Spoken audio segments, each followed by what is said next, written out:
मां धरती है तेरी गोद नू, मां धरती है तेरी गोद नू, चन होर बथेरे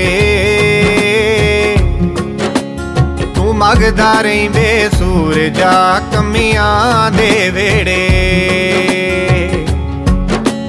तू मंगदा रही वे सूरजा कमियां दे वेड़े।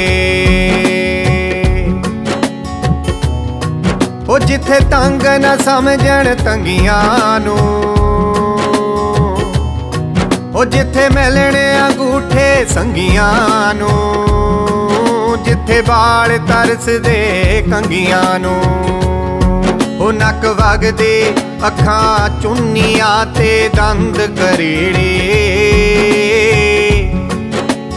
तू मंगदा रही वे सूरजा कमियां दे वेड़े,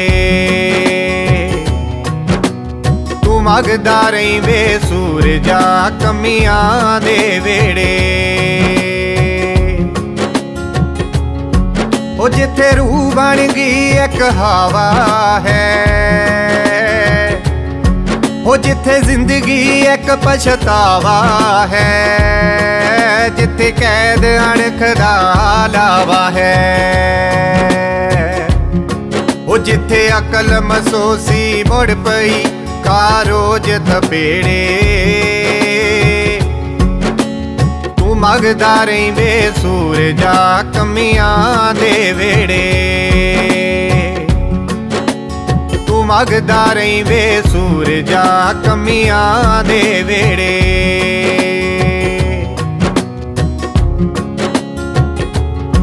ओ जिथे लोग बड़े मजबूर जहे, दिल तो दूर जहे ते भुखा बिच मशहूर जहे, ओ जिथे मार के चांबल जाम दे अनपूत जठेरे तू मंगदा रही वे सूरजा कमियां दे वेड़े, तू मंगदा रही वे सूरजा कमियां दे वेड़े।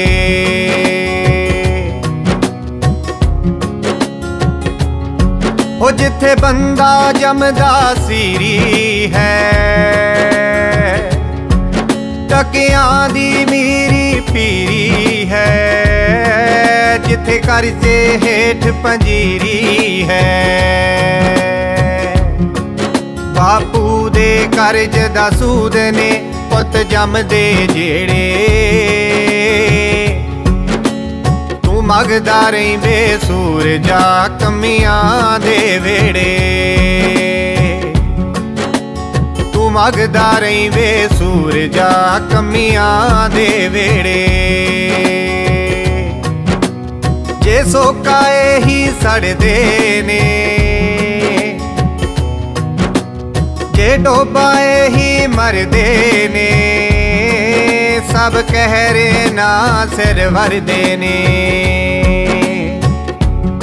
ओ जिथे फसलां ने छड़ जांदियां अरमान तरेड़े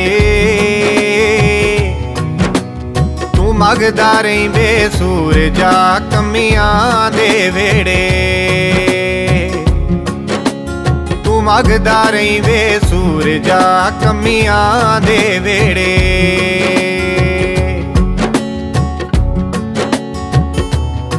ओ जिथे हार मन लई चावां ने, ओ जिथे कूंज घेर लई कावां ने, जिथे अणव्याहियां ही मावां ने, ओ जिथे तियां होके लैंदियां आसमान जडेरे तू मंगदा रही वे सूरजा कमियां दे वेड़े, तू मंगदा रही वे सूरजा कमियां दे वेड़े। तू अपना आप मचांदा है पर आपा ही रुशनांदा है, क्यों कमियां तो शर्मांदा है। ये सदा सदा ना रहणगे मंदहाल मरेड़े। तू मगदा रही बेसूरजा कमियां दे वेड़े। तू मगदा रही बेसूरजा कमियां दे वेड़े। मां धरती है तेरी गोद नू, मां धरती है तेरी गोद नू चन होर बथेरे। तू मगदा रही बेसूरजा कमियां दे वेड़े। तू मगदा रही बेसूरजा कमियां दे वेड़े। मगदा रही बेसूरजा कमियां दे वेड़े। प्यारे विद्यार्थियों, ये जो खूबसूरत रचना तुसी सुन रहे सी, ये साडे पंजाबी दे बहुत ही प्यारे शायर साडे लोक कवि संत राम उदासी जी की लिखी हुई है। संत राम उदासी जिन्हां नूं एक विलक्षण वखरे कवि वजों जाणिया जांदा, वो कोई पंजाबी नहीं होना जिसने संत राम उदासी नूं ना सुनिया होवे। संत राम उदासी अपनी मिट्टी नाल जुड़े हुए, अपने लोकां नाल जुड़े हुए, साडे किरतियां नाल जुड़े हुए अजिहे कलम दे धनी सी, जिन्हां दी आवाज़ भी बहुत खूबसूरत सी। वो अपनी रचना नूं जदों उस वेले कोई भी साडा जथेबंद घोल हुंदा सी जां कोई भी समाजिक प्रोग्राम हुंदा सी, तां उस वेले जदों अपनी खूबसूरत आवाज़ दे विच इस तरह की रचना गाया करते सी, तां उस वेले जिन्ने भी साडे स्रोते ने वो सारे मंत्र मुग्ध हो जाया करते सी। उन्हां दियां बहुत सारियां रचनावां जिहड़ियां कि साडे विद्यार्थी साडे अध्यापक अज भी माणदे ने, अज भी पढ़ते हैं, अज भी सुनते हैं। उन्हां दी खूबसूरत रचना तुहाडे सिलेबस दे विच शामिल है। आपां पहलां इस रचना दी प्रसंग व्याख्या भी करनी है, इस दे नाल केंद्री भाव भी करना है। इस तो बिना कवि दे जीवन बारे भी आपां जानना है। सो जिन्हां विद्यार्थियों कोल कापी ते पेन है तो बिल्कुल ठीक है, अगर कुछ विद्यार्थियों कोल कापी ते पेन नहीं तो उन्हां नूं कापी ते पेन लिया के अपने कोल रख लेने चाहिए ने, क्योंकि कई बार बहुत वधिया गल्लां हुंदियां ने जिहड़ियां कि असीं अगर नोट कर लैंदे हाँ तो सानूं हमेशा याद रहिंदियां ने। क्योंकि संत राम उदासी जी दे जीवन काल बारे जां उन्हां दे जीवन नाल जुड़ियां इस तरह दीयां बहुत सारियां गल्लां जिहड़ियां आपां अज करनियां ने, उन्हां दी लिखत की प्रसंग व्याख्या करनी है। अगर असी उन्होंने अपनी कापी ते नोट करते जावांगे तो जदों असी पेपर देवांगे, प्रीख्या देवांगे, सिर्फ उदों ही नहीं, इस तो बिना आने वाले जीवन में भी उन्हां दियां जिहड़ियां रचनावां ने वो सानू सेध दिंदियां ने। क्योंकि साडा ये हरमन प्यारा कवि जिहड़ा कि अज भी अपनी हरमन प्यारता की सिखर ते है, लगातार लोगों के विच उन्हां दी हरमन प्यारता बनी हुई है। क्योंकि उन्हां दी लेखनी विच अजिहा जादू सी, उन्हां दी लेखनी विच अजिहा कमाल सी। वो लोग संघर्षां नाल जुड़े हुए सी, लोगों दियां दुख तकलीफां बखूबी जानते सी, क्योंकि लोगों के नाल घुले मिले हुए सी, अपनी मिट्टी नाल जुड़े हुए सी। आपां उन्हां दी रचना का पाठ करन तो पहलां आपां उन्हां दे जीवन बारे जानते हाँ। संत राम उदासी जी का जीवन काल 1939 तो 1986 ईस्वी तक है। लोक कवि संत राम उदासी का जन्म 20 अप्रैल 1939 ईस्वी नूं होया। वो बरनाले नेड़े रायसर नां दे पिंड विच कमियां दे वेड़े विच सूरज वांग चढ़िया सी। उसने 1961 ईस्वी विच कवितावां लिखणियां शुरू कर दित्तियां सन। वो बरनाला ਸਾਹਿਤ सभा का मैंबर ते नक्सलवाड़ी सियासत विच सरगर्म रहा। उसका देहांत 1986 ईस्वी विच श्री हजूर साहब तो एक कवि दरबार तो वापस मुड़दियां अचानक हो गया सी। उन्हां दियां काव्य रचनावां लहू भिजे बोल, सैनता, कमियां दा वेड़ा, चौ नुकरियां, सीखां आदि। संत राम उदासी एक जुझारवादी कवि सी। उदासी ने मजदूर ते दलित वर्ग दियां मायक औकड़ां ते उन्हां दियां भावनावां नूं गीतां राहीं प्रगटाया है। इन्हां गीतां करके उदासी नूं लोक कवि भी कहा जाता है, क्योंकि इन्हां गीतां 'च उदासी ने लोक जीवन नूं लोक गीत रूप च पेश किया है।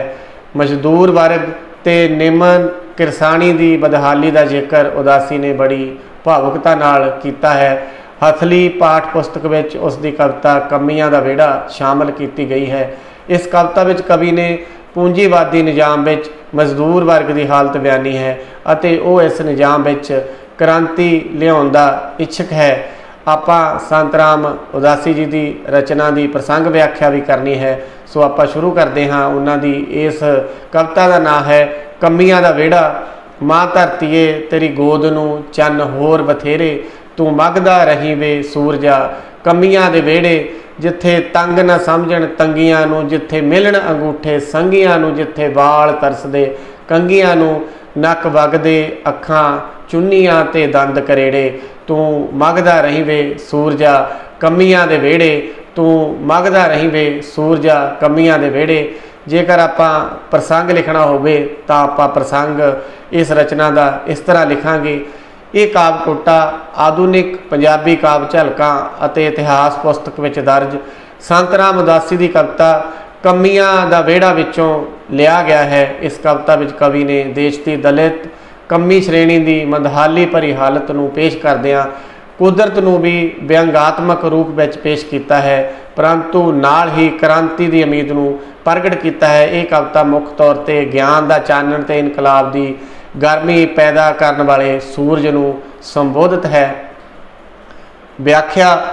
ਕਵੀ ਧਰਤੀ ਮਾਂ ਨੂੰ ਕਹਿੰਦਾ ਹੈ ਕਿ ਤੇਰਾ ਮਨ ਪਰਚਾਉਣ ਲਈ ਰਾਤ ਨੂੰ ਚਮਕਣ ਵਾਲੇ ਚੰਨ ਤੋਂ ਇਲਾਵਾ ਹੋਰ ਬਥੇਰੇ ਚੰਨ ਹਨ। ਮਾਂ ਧਰਤੀਏ ਤੇਰੀ ਗੋਦ ਨੂੰ ਚੰਨ ਹੋਰ ਬਥੇਰੇ, ਤੂੰ ਮਗਦਾ ਰਹੀਂ ਵੇ ਸੂਰਜਾ। ਕੰਮੀਆਂ ਦੇ ਵਿਹੜੇ। ਫਿਰ ਉਹ ਸੂਰਜ ਨੂੰ ਕਹਿੰਦਾ ਹੈ ਕਿ ਉਹ ਆਪਣੀ ਇਨਕਲਾਬੀ ਗਰਮੀ ਦੇਣ ਵਾਲੇ ਚਾਨਣ ਨਾਲ ਦਲਿਤ ਕੰਮੀਆਂ ਦੇ ਵਿਹੜੇ ਵਿੱਚ ਸਦਾ ਚਮਕਦਾ ਰਹੇ।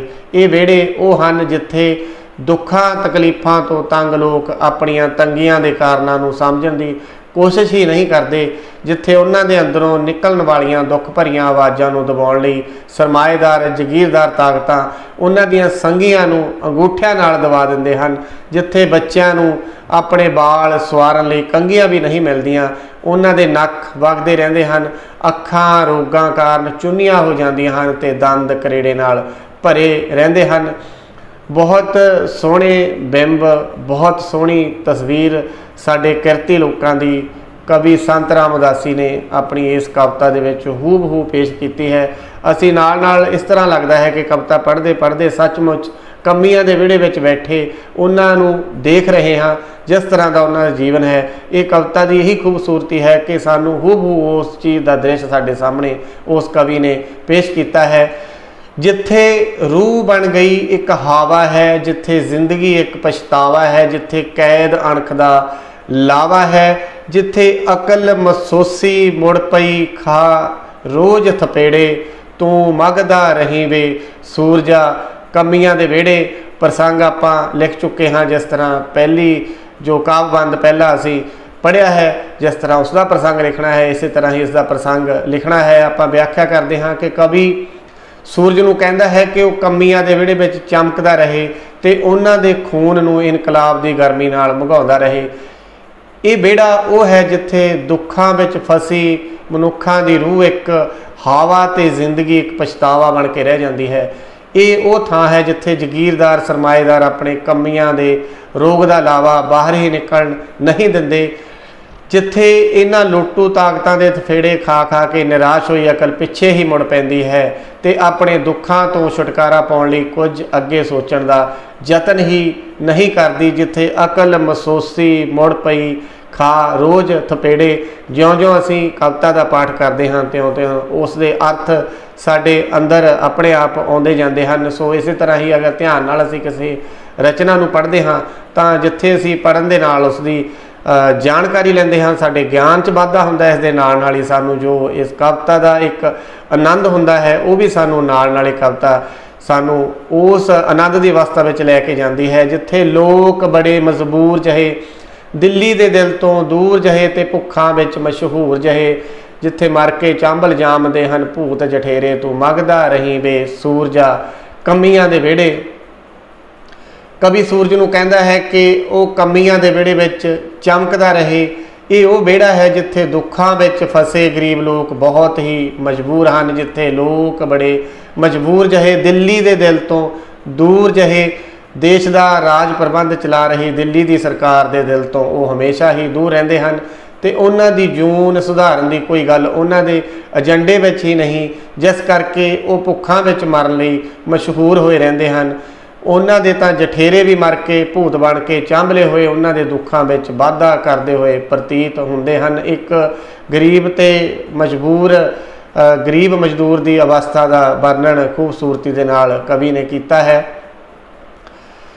ਜਿੱਥੇ ਬੰਦਾ ਜੰਮਦਾ ਸੀਰੀ ਹੈ, ਟਕਿਆਂ ਦੀ ਮੀਰੀ ਪੀਰੀ ਹੈ, ਜਿੱਥੇ ਕਰਜ਼ੇ ਹੇਠ ਪੰਜੀਰੀ ਹੈ, ਬਾਪੂ ਦੇ ਕਰਜ਼ ਦਾ ਸੂਦ ਨੇ ਪੁੱਤ ਜੰਮਦੇ ਜਿਹੜੇ, ਤੂੰ ਮੰਗਦਾ ਰਹੀਂ ਵੇ ਸੂਰਜਾ ਕਮੀਆਂ ਦੇ ਵਿਹੜੇ। ਇਸੇ ਤਰ੍ਹਾਂ ਹੀ ਅਸੀਂ ਪ੍ਰਸੰਗ ਲਿਖਣਾ ਹੈ। ਇਹ ਕਾਵਿ ਟੋਟਾ ਆਧੁਨਿਕ ਪੰਜਾਬੀ ਕਾਵਿ ਝਲਕਾਂ ਅਤੇ ਇਤਿਹਾਸ ਪਾਠ ਪੁਸਤਕ ਵਿੱਚ ਦਰਜ ਸੰਤ ਰਾਮ ਉਦਾਸੀ ਦੀ ਕਵਿਤਾ ਕਮੀਆਂ ਦਾ ਵਿਹੜਾ ਵਿੱਚੋਂ ਲਿਆ ਗਿਆ ਹੈ। ਵਿਆਖਿਆ ਅਸੀਂ ਇਸ ਤਰ੍ਹਾਂ ਕਰਾਂਗੇ। ਕਵੀ ਸੂਰਜ ਨੂੰ ਕਹਿੰਦਾ ਹੈ ਕਿ ਉਹ ਦਲਿਤ ਕਮੀਆਂ ਦੇ ਵਿਹੜੇ ਵਿੱਚ ਚਮਕਦਾ ਰਹੇ ਤੇ ਉਹਨਾਂ ਦੇ ਖੂਨ ਵਿੱਚ ਇਨਕਲਾਬ ਦੀ ਗਰਮੀ ਪੈਦਾ ਕਰਨ ਲਈ ਸਦਾ ਮੰਗਦਾ ਰਹੇ। ਇਹ ਵਿਹੜਾ ਕਿਹੋ ਜਿਹਾ ਹੈ? ਇਹ ਵਿਹੜਾ ਉਹ ਹੈ ਜਿੱਥੇ ਜੰਮਦਾ ਬੱਚਾ ਹੀ ਆਪਣੇ ਪਿਓ ਦਾ ਕਰਜ਼ਾ ਲਾਉਣ ਲਈ ਜ਼ਿਮੀਂਦਾਰ ਦਾ ਸਿਰੀ ਹੁੰਦਾ ਹੈ, ਕਿਉਂਕਿ ਜਿੰਨਾ ਵੀ ਕਰਜ਼ਾ ਉਸਦੇ ਬਾਪ ਜੁੰਮੇ ਹੈ, ਜਦੋਂ ਬੱਚੇ ਦਾ ਜਨਮ ਹੁੰਦਾ ਹੈ ਤਾਂ ਉਹ ਕਰਜ਼ਾ ਉਸਦੇ ਉੱਪਰ ਵੀ ਉਸੇ ਤਰ੍ਹਾਂ ਹੀ ਚੜ੍ਹ ਜਾਂਦਾ ਹੈ। ਇੱਥੇ ਹਰ ਪਾਸੇ ਪੈਸੇ ਵਾਲਿਆਂ ਦਾ ਹੀ ਰਾਜ ਚੱਲਦਾ ਹੈ। ਟਕਿਆਂ ਦੀ ਮੀਰੀ ਪੀਰੀ ਹੈ, ਟਕਿਆਂ ਭਾਵ ਪੈਸਿਆਂ ਦਾ ਹੀ ਇੱਥੇ ਹਮੇਸ਼ਾ ਰਾਜ ਚੱਲਦਾ ਹੈ। ਜਿੱਥੇ ਕਰਜ਼ੇ ਹੇਠ ਪੰਜੀਰੀ ਹੈ, ਇੱਥੇ ਤਾਂ ਇਹਨਾਂ ਘਰਾਂ ਵਿੱਚ ਵੱਸਦੇ ਲੋਕਾਂ ਉੱਤੇ ਕਰਜ਼ੇ ਦਾ ਭਾਰ ਇੰਨਾ ਹੁੰਦਾ ਹੈ ਕਿ ਉਹਨਾਂ ਵਿੱਚ ਪੰਜੀਰੀ ਵਰਗਾ ਕੋਈ ਪੌਸ਼ਟਿਕ ਖਾਣਾ ਖਾਣ ਦੀ ਸਮਰੱਥਾ ਵੀ ਨਹੀਂ ਹੁੰਦੀ। ਇੱਥੇ ਤਾਂ ਘਰ ਵਿੱਚ ਜਿਹੜਾ ਵੀ ਪੁੱਤ ਜੰਮਦਾ ਹੈ ਉਹ ਇੱਕ ਤਰ੍ਹਾਂ ਉਸਦੇ ਬਾਪ ਸਿਰ ਚੜ੍ਹੇ ਕਰਜ਼ੇ ਦਾ ਵਿਆਜ ਹੀ ਹੁੰਦਾ ਹੈ। ਜੇ ਸੋਕਾ ਇਹੀ ਸੜਦੇ ਨੇ, ਜੇ ਡੋਬਾ ਇਹੀ ਮਰਦੇ ਨੇ, ਸਭ ਕਹਿਰ ਇਹਨਾਂ ਸਿਰ ਵਰਦੇ ਨੇ, ਜਿੱਥੇ ਫਸਲਾਂ ਨੇ ਛੱਡ ਜਾਂਦੀਆਂ ਅਰਮਾਨ ਤਰੇੜੇ, ਤੂੰ ਮੰਗਦਾ ਰਹੀਂ ਵੇ ਸੂਰਜਾ ਕਮੀਆਂ ਦੇ ਵਿਹੜੇ। ਪ੍ਰਸੰਗ ਆਪਾਂ ਇਸ ਤਰ੍ਹਾਂ ਲਿਖਾਂਗੇ। ਇਹ ਕਾਵਿ ਟੋਟਾ ਆਧੁਨਿਕ ਪੰਜਾਬੀ ਕਾਵਿ ਝਲਕਾਂ ਅਤੇ ਇਤਿਹਾਸ ਪੁਸਤਕ ਵਿੱਚ ਦਰਜ ਸੰਤ ਰਾਮ ਉਦਾਸੀ ਦੀ ਕਵਿਤਾ ਕਮੀਆਂ ਦਾ ਵਿਹੜਾ ਵਿੱਚੋਂ ਲਿਆ ਗਿਆ ਹੈ। ਇਹ ਕਵਿਤਾ ਮੁੱਖ ਤੌਰ ਤੇ ਗਿਆਨ ਦਾ ਚਾਨਣ ਤੇ ਇਨਕਲਾਬ ਦੀ ਗਰਮੀ ਪੈਦਾ ਕਰਨ ਵਾਲੇ ਸੂਰਜ ਨੂੰ ਸੰਬੋਧਿਤ ਹੈ। ਕਵੀ ਸੂਰਜ ਨੂੰ ਕਹਿੰਦਾ ਹੈ ਕਿ ਉਹ ਦਲਿਤ ਕਮੀਆਂ ਦੇ ਵਿਹੜੇ ਵਿੱਚ ਚਮਕਦਾ ਰਹੇ ਤੇ ਇਨਕਲਾਬ ਦੀ ਗਰਮੀ ਪੈਦਾ ਕਰਨ ਲਈ ਸਦਾ ਮੰਗਦਾ ਰਹੇ।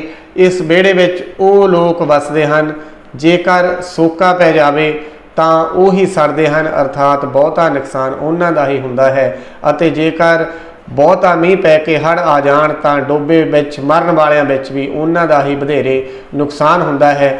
ਇਸ ਕੁਦਰਤ ਦੇ ਕਹਿਰਾਂ ਦੀ ਸਾਰੀ ਮਾਰ ਵੀ ਉਹਨਾਂ ਨੂੰ ਸਹਿਣੀ ਪੈਂਦੀ ਹੈ। ਇਹ ਉਹ ਵਿਹੜਾ ਹੈ ਜਿੱਥੇ ਵਸਦੇ ਲੋਕਾਂ ਦੇ ਅਰਮਾਨ ਕੁਦਰਤ ਦੀ ਕਰੋਪੀ ਨਾਲ ਫਸਲਾਂ ਦੇ ਤਬਾਹ ਹੋਣ ਕਾਰਨ ਤਿੜਕ ਜਾਂਦੇ ਹਨ ਤੇ ਵਿਚਾਰੇ ਹੱਥ ਮਲਦੇ ਰਹਿ ਜਾਂਦੇ ਹਨ। ਜੇ ਸੋਕਾ ਇਹੀ ਸੜਦੇ ਨੇ, ਜੇ ਡੋਬਾ ਇਹੀ ਮਰਦੇ ਨੇ, ਸਭ ਕਹਿਰ ਇਹਨਾਂ ਸਿਰ ਵਰਦੇ ਨੇ, ਜਿੱਥੇ ਫਸਲਾਂ ਨੇ ਛੱਡ ਜਾਂਦੀਆਂ ਅਰਮਾਨ ਤਰੇੜੇ, ਤੂੰ ਮੰਗਦਾ ਰਹੀਂ ਵੇ ਸੂਰਜਾ ਕਮੀਆਂ ਦੇ ਵਿਹੜੇ। ਜਿੱਥੇ ਕਵੀ ਇੱਕ ਦਲਿਤ ਮਜ਼ਦੂਰ ਦੀ ਗੱਲ ਕਰਦਾ, ਉਸ ਦੇ ਨਾਲ ਇੱਕ ਗਰੀਬ ਕਿਸਾਨ ਜਿਸ ਦੇ ਘੱਟ ਜ਼ਮੀਨ ਹੋਣ ਕਰਕੇ ਖਰਚੇ ਵੀ ਪੂਰੇ ਨਹੀਂ ਹੋ ਰਹੇ, ਇਸ ਤਰ੍ਹਾਂ ਦੀ ਨਾਲ ਗੱਲ ਕਰਦਾ ਹੈ ਕਿ ਫਸਲਾਂ ਵੀ ਜੋ ਫਸਲਾਂ ਨੇ ਇੱਕ ਕਿਸਾਨ ਨੂੰ ਉਸ ਦਾ ਪੂਰਾ ਮੁੱਲ ਦੇਣਾ ਹੈ ਉਹ ਵੀ ਨਹੀਂ ਦਿੱਤਾ ਜਾਂਦਾ ਫਸਲਾਂ ਵੱਲੋਂ। ਸੋ ਇਸ ਤਰ੍ਹਾਂ ਦੀ ਅਵਸਥਾ ਜਿਹੜੀ ਕਿ ਸਾਡਾ ਇੱਕ ਮਜ਼ਦੂਰ ਤੇ ਇੱਕ ਗਰੀਬ ਕਿਸਾਨ ਹੰਢਾ ਰਿਹਾ ਹੈ ਆਪਣੇ ਜੀਵਨ ਦੇ ਵਿੱਚ, ਉਸ ਦੀ ਤਸਵੀਰ ਨੂੰ ਕਵੀ ਪੇਸ਼ ਕਰਦਾ ਹੈ। ਜੇ ਆਪਾਂ ਕਹੀਏ ਜਿਵੇਂ ਭਾਰਤ ਸਾਡਾ ਖੇਤੀਬਾੜੀ ਪ੍ਰਧਾਨ ਦੇਸ਼ ਹੈ ਤਾਂ ਭਾਰਤ ਦੀ ਬਹੁਤੀ ਆਬਾਦੀ ਖੇਤੀਬਾੜੀ 'ਤੇ ਨਿਰਭਰ ਹੈ, ਤਾਂ ਕਵੀ ਨੇ ਭਾਰਤ ਦੀ ਬਹੁਤੀ ਆਬਾਦੀ ਦੀ ਗੱਲ ਕੀਤੀ ਹੈ ਕਿ ਬਹੁਤ ਜ਼ਿਆਦਾ ਲੋਕ ਜਿਹੜੇ ਕਿ ਇਸ ਤਰ੍ਹਾਂ ਖੇਤੀਬਾੜੀ ਨਾਲ ਜੁੜੇ ਹੋਏ ਨੇ ਜਾਂ ਇਸ ਤਰ੍ਹਾਂ ਦੇ ਧੰਦੇ ਨਾਲ ਜੁੜੇ ਹੋਏ ਨੇ, ਉਹਨਾਂ ਦੇ ਜਿੰਨੇ ਖਰਚੇ ਨੇ ਉਨੀ ਉਹਨਾਂ ਨੂੰ ਆਮਦਨ ਵੀ ਪ੍ਰਾਪਤ ਨਹੀਂ ਹੁੰਦੀ, ਕਿਉਂਕਿ ਉਹਨਾਂ ਦੀ ਆਮਦਨ 'ਚੋਂ ਬਹੁਤ ਸਾਰਾ ਹਿੱਸਾ ਉਹ ਜ਼ਿਮੀਂਦਾਰ ਲੈ ਜਾਂਦਾ, ਉਹ ਜਗੀਰਦਾਰ ਲੈ ਜਾਂਦਾ। ਤੇ ਇਸ ਤਰ੍ਹਾਂ ਕਿਸਾਨ ਇੰਨੀ ਮਿਹਨਤ ਕਰਨ ਦੇ ਬਾਵਜੂਦ, ਉਹ ਮਜ਼ਦੂਰ ਖੂਨ ਪਸੀਨੇ ਦੀ ਕਮਾਈ ਕਰਨ ਦੇ ਬਾਵਜੂਦ, ਧੁੱਪਾਂ ਵਿੱਚ ਸੜਨ ਦੇ ਬਾਵਜੂਦ, ਸਰਦੀਆਂ ਵਿੱਚ ਠਰਨ ਦੇ ਬਾਵਜੂਦ ਵੀ ਆਪਣਾ ਜਿਹੜਾ ਜੀਵਨ ਆ ਉਹ ਵਧੀਆ ਢੰਗ ਨਾਲ ਨਿਰਵਾਹ ਨਹੀਂ ਕਰ ਰਿਹਾ, ਉਹ ਆਪਣੇ ਜੀਵਨ ਨੂੰ ਵਧੀਆ ਢੰਗ ਨਾਲ ਨਹੀਂ ਜਿਉ ਰਿਹਾ। ਜਿੱਥੇ ਉਹ ਆਪ ਗਰੀਬ ਹੁੰਦਾ ਉਸ ਦੇ ਨਾਲ ਹੀ ਇਹ ਸੰਤਾਪ ਉਸ ਦੇ ਸਾਰੇ ਪਰਿਵਾਰ ਨੂੰ, ਉਸ ਦੇ ਬੱਚਿਆਂ ਨੂੰ, ਉਸ ਦੇ ਨਾਲ ਜੁੜੇ ਹੋਏ ਪਰਿਵਾਰ ਨੂੰ ਹੰਢਾਉਣਾ ਪੈਂਦਾ। ਜਦੋਂ ਕਿਤੇ ਸੋਕਾ ਪੈਂਦਾ, ਜਦੋਂ ਕਿਤੇ ਹੜ੍ਹ ਆਉਂਦਾ ਤਾਂ ਸਭ ਤੋਂ ਵੱਡਾ ਕਹਿਰ ਇਸ ਗਰੀਬ ਤਬਕੇ ਤੇ ਗਰੀਬ ਲੋਕਾਂ ਤੇ ਹੀ ਹੁੰਦਾ ਹੈ। ਅੱਗੇ ਕਵੀ ਨੇ ਲਿਖਿਆ, ਜਿੱਥੇ ਹਾਰ ਮੰਨ ਲਈ ਚਾਵਾਂ ਨੇ, ਜਿੱਥੇ ਕੂੰਜ ਘੇਰ ਲਈ ਕਾਵਾਂ ਨੇ, ਜਿੱਥੇ ਅਣਵਿਆਹੀਆਂ ਹੀ ਮਾਵਾਂ ਨੇ, ਜਿੱਥੇ ਧੀਆਂ ਹੌਕੇ ਲੈਂਦੀਆਂ ਅਸਮਾਨ ਜਡੇਰੇ, ਤੂੰ ਮੰਗਦਾ ਰਹੀ ਵੇ ਸੂਰਜਾ ਕਮੀਆਂ ਦੇ ਵਿਹੜੇ। ਕਵੀ ਸੂਰਜ ਨੂੰ ਕਹਿੰਦਾ ਹੈ ਕਿ ਉਹ ਦਲਿਤ ਕਮੀਆਂ ਦੇ ਵਿਹੜੇ ਵਿੱਚ ਚਮਕਦਾ ਰਹੇ ਤੇ ਇਨਕਲਾਬ ਦੀ ਗਰਮੀ ਪੈਦਾ ਕਰਨ ਲਈ ਸਦਾ ਮੰਗਦਾ ਰਹੇ। ਇਸ ਵਿੱਚ ਉਹ ਲੋਕ ਵਸਦੇ ਹਨ, ਇਸ ਵਿਹੜੇ ਵਿੱਚ ਉਹ ਲੋਕ ਰਹਿੰਦੇ ਹਨ ਜਿਨ੍ਹਾਂ ਦੇ ਚਾਵਾਂ ਨੇ ਕੁਦਰਤ ਤੇ ਸ਼ੋਸ਼ਣ ਕਰਨ ਵਾਲੀਆਂ ਜਮਾਤਾਂ ਅੱਗੇ ਹਾਰ ਮੰਨ ਲਈ ਹੈ। ਜਿੱਥੇ ਹਾਰ ਮੰਨ ਲਈ ਚਾਵਾਂ ਨੇ, ਉਹਨਾਂ ਦੇ ਚਾਅ ਦਿਲਾਂ ਵਿੱਚ ਹੀ ਰਹਿ ਗਏ ਨੇ, ਉਹਨਾਂ ਦੀਆਂ ਖੁਸ਼ੀਆਂ ਦਿਲਾਂ ਵਿੱਚ ਹੀ ਰਹਿ ਗਈਆਂ ਨੇ, ਉਹ ਬੇਵਸ ਹੋ ਗਏ ਨੇ। ਜਿੱਥੇ ਹਾਰ ਮੰਨ ਲਈ ਚਾਵਾਂ ਨੇ, ਜਿੱਥੇ ਕੂੰਜ ਘੇਰ ਲਈ ਕਾਵਾਂ ਨੇ। ਇੱਥੋਂ ਦੀ ਹਾਲਤ ਤਾਂ ਇਸ ਤਰ੍ਹਾਂ ਹੈ ਜਿਵੇਂ ਬਹੁਤ ਸਾਰੇ ਕਾਵਾਂ ਨੇ ਇੱਕ ਕੂੰਜ ਨੂੰ ਘੇਰਾ ਪਾ ਲਿਆ ਹੋਵੇ। ਇਸ ਵਿਹੜੇ ਵਿੱਚ ਵੱਸਦੀਆਂ ਧੀਆਂ ਭੈਣਾਂ ਦੀ ਇੱਜ਼ਤ ਸੁਰੱਖਿਅਤ ਨਹੀਂ ਤੇ ਉਹ ਕਾਮੀ ਜ਼ਿਮੀਂਦਾਰਾਂ ਦੀਆਂ ਹਰਕਤਾਂ ਦਾ ਸ਼ਿਕਾਰ ਹੋ ਕੇ ਅਣਵਿਆਹੀਆਂ ਹੀ ਮਾਵਾਂ ਬਣ ਜਾਂਦੀਆਂ ਹਨ। ਇੱਥੇ ਆਪਣੀ ਇੱਜ਼ਤ ਮਿੱਟੀ ਵਿੱਚ ਰੁਲਦੀ ਦੇਖ ਕੇ ਬੇਬਸ ਧੀਆਂ ਅਸਮਾਨ ਜਿੱਡੇ ਵੱਡੇ ਵੱਡੇ ਹੌਂਕੇ ਲੈਂਦੀਆਂ ਹਨ। ਅੱਜ ਵੀ ਜੇ ਅਸੀਂ ਅੱਜ ਦੇ ਸਮੇਂ ਨਾਲ ਵੀ ਜੋੜ ਕੇ ਇਸ ਰਚਨਾ ਨੂੰ ਵੇਖਦੇ ਹਾਂ ਤਾਂ ਅਸੀਂ ਭਲੀ ਭਾਂਤ ਮਹਿਸੂਸ ਕਰਦੇ ਹਾਂ ਕਿ ਉਹ ਅਵਸਥਾ ਜਿਹੜੀ ਉਸ ਵੇਲੇ ਉਹਨਾਂ ਔਰਤਾਂ ਪ੍ਰਤੀ, ਉਹਨਾਂ ਗਰੀਬ ਲੋਕਾਂ ਪ੍ਰਤੀ, ਉਹਨਾਂ ਸਮਾਜ ਦੇ ਜੋ ਨੀਵਾਂ ਸਮਝੇ ਜਾਂਦੇ, ਜਿਨ੍ਹਾਂ ਨੂੰ ਸਮਾਜ ਗਰੀਬ ਤਬਕਾ ਕਰਕੇ ਬਹੁਤ ਸਮਾਜ ਨੇ ਪਿੱਛੇ ਰੱਖਿਆ ਹੋਇਆ, ਉਹਨਾਂ ਲੋਕਾਂ ਦੀ ਅੱਜ ਵੀ ਜਦੋਂ ਅਸੀਂ ਕਈ ਵਾਰ ਇਸ ਤਰ੍ਹਾਂ ਦੀ ਗੱਲ ਸੁਣਦੇ ਹਾਂ ਤਾਂ ਮਹਿਸੂਸ ਹੁੰਦਾ ਹੈ ਕਿ ਸਾਡੇ ਇਸ ਕਵੀ ਨੇ ਜੋ ਸਮਾਜ ਦੀ ਤਸਵੀਰ ਪੇਸ਼ ਕੀਤੀ ਹੈ ਤਾਂ ਇਸ ਬਾਰੇ ਸਾਰਿਆਂ ਦਾ ਹੀ ਸੋਚਣਾ ਬਣਦਾ ਹੈ। ਸਾਡੇ ਬੁੱਧੀਜੀਵੀਆਂ ਦਾ, ਸਾਡੇ ਵਿਦਵਾਨਾਂ ਦਾ, ਸਾਡੇ ਰਾਜ ਕਰ ਰਹੇ ਲੋਕਾਂ ਦਾ, ਬਈ ਸਾਡੇ ਦੇਸ਼ ਦਾ ਜੇ ਕੋਈ ਗਰੀਬ ਤਬਕਾ ਹੈ, ਗਰੀਬ ਇਨਸਾਨ ਹੈ ਤਾਂ ਉਸ ਨਾਲ ਇਸ ਤਰ੍ਹਾਂ ਕਿਉਂ ਹੁੰਦਾ ਹੈ। ਇਹ ਪਿਆਰੇ ਵਿਦਿਆਰਥੀਓ ਸਾਡੇ ਸਾਰਿਆਂ ਲਈ ਸੋਚਣ ਦਾ ਵਿਸ਼ਾ ਹੈ। ਅੱਗੇ ਇਹ ਕਵਿਤਾ ਹੈ, ਤੂੰ ਆਪਣਾ ਆਪ ਮਚਾਉਂਦਾ ਹੈ ਪਰ ਆਪਾ ਹੀ ਰੁਸ਼ਨਾਉਂਦਾ ਹੈ। ਕਵੀ ਸੂਰਜ ਨੂੰ ਸੰਬੋਧਿਤ ਹੋ ਕੇ ਲਿਖਦਾ ਹੈ ਕਿ ਤੂੰ ਆਪਣਾ ਆਪ ਮਚਾਉਂਦਾ ਹੈ ਪਰ ਆਪਾ ਹੀ ਰੁਸ਼ਨਾਉਂਦਾ ਹੈ, ਕਿਉਂ ਕਮੀਆਂ ਤੋਂ ਸ਼ਰਮਾਉਂਦਾ ਹੈ। ਇਹ ਸਦਾ ਸਦਾ ਨਾ ਰਹਿਣਗੇ ਮੰਦਹਾਲ ਮਰੇੜੇ, ਤੂੰ ਮੰਗਦਾ ਰਹੀ ਵੇ ਸੂਰਜਾ ਕਮੀਆਂ ਦੇ ਵਿਹੜੇ। ਜੇ ਆਪਾਂ ਪ੍ਰਸੰਗ ਲਿਖਣਾ ਹੋਵੇ ਤਾਂ ਇਸ ਤਰ੍ਹਾਂ ਲਿਖਾਂਗੇ। ਪ੍ਰਸੰਗ ਇਹ ਕਾਵਿ ਟੋਟਾ ਆਧੁਨਿਕ ਪੰਜਾਬੀ ਕਾਵਿ ਝਲਕਾਂ ਅਤੇ ਇਤਿਹਾਸ ਪੁਸਤਕ ਵਿੱਚ ਦਰਜ ਸੰਤ ਰਾਮ ਉਦਾਸੀ ਦੀ ਕਵਿਤਾ ਕਮੀਆਂ ਦਾ ਵਿਹੜਾ ਵਿੱਚੋਂ ਲਿਆ ਗਿਆ ਹੈ। ਇਹ ਕਵਿਤਾ ਮੁੱਖ ਤੌਰ ਤੇ ਗਿਆਨ ਦਾ ਚਾਨਣ ਤੇ ਇਨਕਲਾਬ ਦੀ ਗਰਮੀ ਪੈਦਾ ਕਰਨ ਵਾਲੇ ਸੂਰਜ ਨੂੰ ਸੰਬੋਧਿਤ ਹੈ। ਉਸ ਸੂਰਜ ਨੂੰ ਕਵੀ ਨੇ ਸੰਬੋਧਿਤ ਕੀਤਾ ਹੈ ਜਿਹੜਾ ਗਿਆਨ ਦਾ ਚਾਨਣ ਸਾਡੇ ਇਹਨਾਂ ਲੋਕਾਂ ਨੂੰ ਦੇਵੇ ਤਾਂ ਕਿ ਇਹਨਾਂ ਦੀ ਜ਼ਿੰਦਗੀ ਵਿੱਚ ਸੁਧਾਰ ਆ ਸਕੇ, ਤਾਂ ਕਿ ਇਹ ਆਪਣੇ ਜੀਵਨ ਪ੍ਰਤੀ ਸੋਚ ਸਕਣ। ਸੋ ਆਪਾਂ ਵਿਆਖਿਆ ਕਰਦੇ ਹਾਂ। ਕਵੀ ਸੂਰਜ ਨੂੰ ਕਹਿੰਦਾ ਹੈ ਕਿ ਉਹ ਆਪਣੇ ਆਪ ਨੂੰ ਅੱਗ ਦੀਆਂ ਬਲਦੀਆਂ ਲਪਟਾਂ ਵਿੱਚ ਲਪੇਟ ਕੇ ਸਾੜ ਰਿਹਾ ਹੈ। ਤੂੰ ਆਪਣਾ ਆਪ ਮਚਾਉਂਦਾ ਹੈ ਪਰ ਆਪਾ ਹੀ ਰੁਸ਼ਨਾਉਂਦਾ ਹੈ। ਤੇ ਇਸ ਤਰ੍ਹਾਂ ਕਰਕੇ ਉਹ ਕੇਵਲ ਆਪਣਾ ਆਪਾ ਹੀ ਰੋਸ਼ਨ ਕਰਦਾ ਹੈ। ਉਸ ਨੂੰ ਕਮੀਆਂ ਦੇ ਜੀਵਨ ਨੂੰ ਰੁਸ਼ਨਾਉਣ ਤੋਂ ਸੰਗ ਸ਼ਰਮ ਨਹੀਂ ਕਰਨੀ ਚਾਹੀਦੀ। ਉਸ ਨੂੰ ਇਹ ਗੱਲ ਜਾਣ ਲੈਣੀ ਚਾਹੀਦੀ ਹੈ ਕਿ ਦਲਿਤ ਕਮੀਆਂ ਦੀ ਜ਼ਿੰਦਗੀ ਦੇ ਇਸ ਤਰ੍ਹਾਂ ਦੇ ਮੰਦੇ ਹਾਲ ਸਦਾ ਨਹੀਂ ਰਹਿਣੇ। ਇਹਨਾਂ ਦੇ ਬਦਲਣ ਲਈ ਇੱਕ ਦਿਨ ਕ੍ਰਾਂਤੀ ਜ਼ਰੂਰ ਆਵੇਗੀ ਜਿਸ ਨਾਲ ਸਭ ਮੰਦਹਾਲੀ ਦੂਰ ਹੋ ਜਾਵੇਗੀ। ਸੋ ਪਿਆਰੇ ਵਿਦਿਆਰਥੀਓ, ਬੇਸ਼ੱਕ ਬਹੁਤ ਚੁਣੌਤੀਆਂ ਨੇ, ਬਹੁਤ ਮੁਸ਼ਕਲਾਂ ਨੇ, ਪਰ ਇਸ ਦੇ ਬਾਵਜੂਦ ਵੀ ਸਾਡਾ ਕਵੀ ਆਸਵੰਦ ਹੈ ਕਿ ਇਹਨਾਂ ਲੋਕਾਂ ਦੇ ਜੀਵਨ ਵਿੱਚ ਤਬਦੀਲੀ ਆਵੇਗੀ। ਤਬਦੀਲੀ ਲਿਆਉਣ ਲਈ ਉਹਨਾਂ ਨੂੰ ਗਿਆਨ ਦੇ ਚਾਨਣ ਦੀ ਲੋੜ ਹੈ। ਸੋ ਇਹ ਬਹੁਤ ਸੋਚਣ ਵਾਲੀ ਗੱਲ ਹੈ ਕਿ ਅਗਰ ਜ਼ਿੰਦਗੀ ਨੂੰ ਬਦਲਣਾ ਹੈ, ਜੀਵਨ ਨੂੰ ਬਦਲਣਾ ਹੈ ਤਾਂ ਸਾਨੂੰ ਸਾਰਿਆਂ ਨੂੰ ਜਿਹੜਾ ਗਿਆਨ ਦਾ ਚਾਨਣ ਹੈ ਉਸ ਦੀ ਲੋੜ ਹੈ। ਇੱਕ ਬਿੰਬ ਦੇ ਰਾਹੀਂ ਸੂਰਜ ਨੂੰ ਕਹਿ ਕੇ ਕਵੀ ਨੇ ਇਹ ਗੱਲ ਸਮਝਾਉਣ ਦੀ ਕੋਸ਼ਿਸ਼ ਕੀਤੀ ਹੈ ਕਿ ਆਪਣੇ ਜੀਵਨ ਵਿੱਚ ਤਬਦੀਲੀ ਲਿਆਉਣ ਲਈ, ਆਪਣੀਆਂ ਜ਼ਿੰਦਗੀਆਂ ਵਿੱਚ ਇਨਕਲਾਬ ਲਿਆਉਣ ਲਈ, ਆਪਣੇ ਜੀਵਨ ਨੂੰ ਬਦਲਣ ਲਈ ਤਾਂ ਜਿਹੜਾ ਗਿਆਨ ਦਾ ਸੂਰਜ ਹੈ ਉਸ ਦੀ ਸਾਨੂੰ ਲੋੜ ਹੈ। ਇਸ ਕਰਕੇ ਇਹ ਪੜ੍ਹਾਈ ਦੇ ਮਹੱਤਵ ਨੂੰ, ਗਿਆਨ ਦੇ ਮਹੱਤਵ ਨੂੰ ਜਿੱਥੇ ਕਵੀ ਨੇ ਸਾਨੂੰ ਦੱਸਿਆ ਹੈ, ਉਸ ਦੇ ਨਾਲ ਨਾਲ ਹੀ ਜੋ ਸਮਾਜ ਦੇ ਵਰਤਾਰੇ ਨੇ ਉਹਨਾਂ ਦੀ ਹੂਬਹੂ ਤਸਵੀਰ ਵੀ ਕਵੀ ਨੇ ਸਾਡੇ ਸਾਹਮਣੇ ਪੇਸ਼ ਕੀਤੀ ਹੈ। कमियां दा विहड़ा कविता का केंद्री भाव असी इस तरह लिखांगे। ਜ਼ਿਮੀਂਦਾਰ ਦੇ सीरी करजे मारे दलित कमी, तंगियां बीमारियां मंदहाली हौके ते हावियां विच मजबूरी भरिया अते अणखहीन जीवन जिउंदे हन। पैसे वाला धनी वर्ग उन्हां नूं दबा के रखदा है। उन्हां दी हालत नूं सुधारना सरकार दे एजेंडे विच भी नहीं। इन्हां दे घर जम्मदा बच्चा एक तरह ਜ਼ਿਮੀਂਦਾਰ दे करजे दा सूद ही हुंदा है। इन्हां दियां ਧੀਆਂ ਭੈਣਾਂ ਦੀ ਇੱਜ਼ਤ ਵੀ ਸੁਰੱਖਿਅਤ ਨਹੀਂ ਹੁੰਦੀ। ਕੁਦਰਤੀ ਕਰੋਪੀਆਂ ਦੀ ਮਾਰ ਵੀ ਸਭ ਤੋਂ ਵੱਧ ਇਹਨਾਂ ਨੂੰ ਹੀ ਪੈਂਦੀ ਹੈ, ਪਰੰਤੂ ਕਵੀ ਨੂੰ ਵਿਸ਼ਵਾਸ ਹੈ ਕਿ ਇਹਨਾਂ ਦੀ ਅਜਿਹੀ ਹਾਲਤ ਸਦਾ ਨਹੀਂ ਰਹਿ ਸਕਦੀ ਤੇ ਇੱਕ ਕ੍ਰਾਂਤੀ ਸਭ ਕੁਝ ਬਦਲ ਦੇਵੇਗੀ। ਬੇਸ਼ੱਕ ਬਹੁਤ ਚੁਣੌਤੀਆਂ ਨੇ, ਮੁਸ਼ਕਲਾਂ ਨੇ, ਦੁਸ਼ਵਾਰੀਆਂ ਨੇ, ਬਹੁਤ ਔਖਾ ਹੈ ਇਹਨਾਂ ਲੋਕਾਂ ਦਾ ਜੀਵਨ, ਫਿਰ ਵੀ ਕਵੀ ਆਸਵੰਦ ਹੈ कि ज्ञान के चानण नाल तब्दीली आवेगी, इन्हां लोकां दा जीवन बदलेगा, एक नवीं सवेर इन्हां दे जीवन विच आवेगी। तुहाडी पाठ पुस्तक विच संत राम उदासी दी किहड़ी कविता शामिल है? कमियां दा विहड़ा। कमियां दा विहड़ा किस कवि की रचना है? संत राम उदासी। धरती माँ की गोद विच की है? चन। माँ धरतीए तेरी गोद नूं चन होर बथेरे। कवि सूरज नूं किस थां मगदा देखना चाहुंदा है? कमियां दे विहड़े तू मगदा रही वे सूरजा, कमियां दे विहड़े। सो ये कविता जो साडे सिलेबस दे विच शामिल है, आपां प्रसंग व्याख्या, केंद्री भाव ते छोटे प्रश्न भी जिन्हां दे उत्तर तुसीं अपने आप नाल नाल दिते हन ते बहुत जो जरूरी गल्लां ने उन्हां नूं तुसीं नोट कर लिया होवेगा।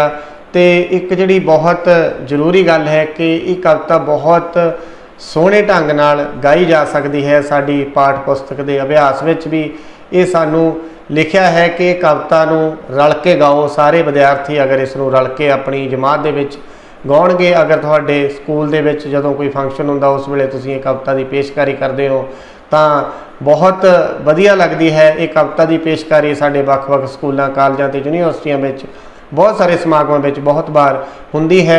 सो एक होर गल जो साढ़े विद्यार्थियों लिए बहुत जरूरी है, प्यारे विद्यार्थियों, इस तरह दीयां होर रचनावां जो पूंजीवादी व्यवस्था बारे समझाउंदियां होइयां मजदूर ते किरती वर्ग के हकों प्रति सुचेत करन, उन्हां नूं पढ़ो ते समझो। इस बारे स्कूल की लाइब्रेरी अपने अध्यापक साहबान अते इलाके के ਸਾਹਿਤਕਾਰਾਂ ਤੋਂ सहायता भी तुसी लै सकते हो। सो इस तरह दीयां खूबसूरत रचनावां जिथे साडी जिंदगी नूं सेध दिंदियां ने, उत्थे साडे जीवन विच बदलाव लैके आउंदियां ने, सानू प्रेरणा दिंदियां ने। सो इस तरह दीयां रचनावां नाल जिहड़े विद्यार्थी अपना वास्ता रखते हैं, जिहड़े इस तरह दीयां रचनावां नूं पढ़ते हैं, माणदे ने, उन्हां दे जीवन विच एक वखरा चाह हुंदा, एक वखरा आनंद हुंदा। माँ धरती है तेरी गोद नू, माँ धरती है तेरी गोद नू चन होर बथेरे। तू मगदा रही बेसूरजा कमियां दे वेड़े। तू मगदा रही बेसूरजा कमियां दे वेड़े। ओ जिथे तंग न समझण तंगियां नू, ओ जिथे मिलने अंगूठे संगियां नू, जिथे बाल तरसदे कंगियां नू। ओ नक वगदे अखां चुन्नियां ते दंद करीड़े। तू मगदा रही बेसूरजा कमियां दे वेड़े। मगदा रही बेसूरजा कमियां दे वेड़े। ओ जिथे रूह बन गई एक हवा है, ओ जिथे जिंदगी एक पछतावा है, जिथे कैद अणख दा लावा है। ओ जिथे अकल मसोसी मुड़ पई कारोज थपेड़े। तू मगदा रही बेसूरजा कमियां दे वेड़े। जगमगदा रही वे सूरजा कमियां दे वेड़े।